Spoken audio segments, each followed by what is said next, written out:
Wild horses have been part of the American West for hundreds of years, and they've been federally protected since 1971. But that could change under President Trump's proposed budget. Mountain Newsroom reporter Matt Kroschel has covered the issue for us for years now. And Matt, the fear is that this could lead to horses being slaughtered. We're here in Grand Junction in the heart of an area of the country that really either loves the horses or wants them to go. It's a very controversial issue, and under President Trump's proposed budget, $10 million will be pulled from that program that manages wild horses in the West. If that happens, the fear is that it would open up the door for mass slaughters of all those horses that are currently being housed at warehouse-type facilities across the West. From rural northwestern Colorado to Utah and Nevada, wild horses of every color charge across the open range. A symbol of the great American West, one that's multiplying by 20% a year.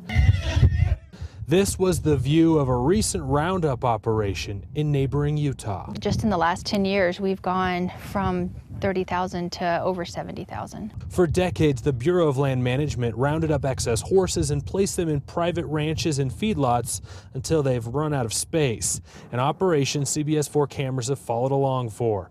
They are controversial, but nothing compared to what is being talked about now. They're under attack by our own government. Wild horse advocate Simon Netherlands has dedicated her life to protecting these majestic Mustangs.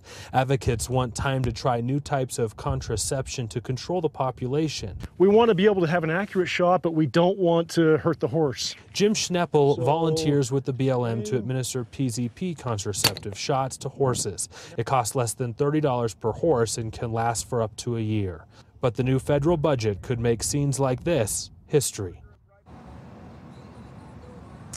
And, you know, we've watched these roundup operations in places like Rangeley, north of Grand Junction, and they just wrapped up another large operation similar to the one we just saw video of from Utah.